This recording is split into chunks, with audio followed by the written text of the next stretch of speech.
आज गुनिया दोनों कार्तिक नहाएंगे। इल्ली बोल दिया गुनिया को कि आओ हम दोनों कार्तिक नहाएंगे। गुनिया बोला तू तो गिरी छुआरे में पड़ी रहती हो, तेरे में तो ताकत है, तू ही नहा ले। मैं तो मोट बाजरे में पड़ा रहता हूँ, मैं तो नहीं नहाऊंगा।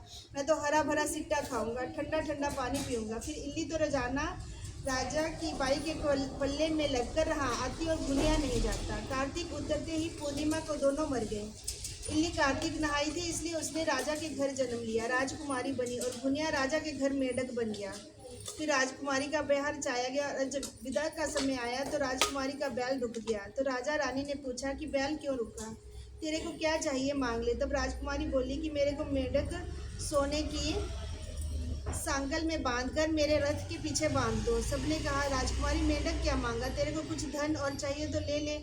लेकिन उसने कहा कि मेरे को तो मेढक ही चाहिए। उसने रथ के पीछे मेढक बांध लिया। जैसे ही राजकुमारी महलों में पहुंची तो मेढक को सीढ़ी के नीचे बांध दिया। जब भी राजकुमारी सीढ़ियों से उतरती चढ़ती तो मेढक कहता, ए चटको मटको श्याम सुंदरी थोड़ा पानी पिला। मैं कहती थी कि तू कार्तिक नहा ले तो तू नहाता नहीं था। एक दिन राजकुमारी की देवरानी जेठानी ने सुन लिया और सोचा कि राजा कोई रानी लाया है या जादूगरनी।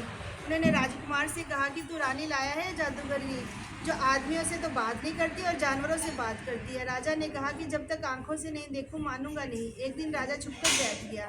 राजकुमारी महलों से उतरी तो फिर मेढक ने वही कहा और रानी ने भी वही जवाब दिया। तो राजा तलवार लेकर खड़ा हो गया और कहा कि तू मेढक से क्या बात करती है, सच्ची बता, नहीं तो तलवार से काट दूंगा। रानी बोली, पिछले जन्म में मैं तो एक इल्ली थी और ये गुनिया था। इसको मैंने कहा था कि अब दोनों कार्तिक नहाएंगे, मैं तो नहाया नहीं और मैं नहा ली, इसलिए हम दोनों पिछली बात करते हैं। राजा ने कहा कि कार्तिक में गंगा नहाने का इतना फल होता है तो हम दोनों ही जोड़े से कार्तिक नहाएंगे और खूब दान पुण्य करेंगे, जिससे हमें आगे इससे ज़्यादा फल मिलेगा। दोनों कार्तिक नहाने लगे। राजा के घर खूब धन संपत्ति होगी। जय कार्तिक महाराज, जैसे इल्ली को दिया सबको देना, जैसे गुनिया को दिया ऐसा किसी को ना देना।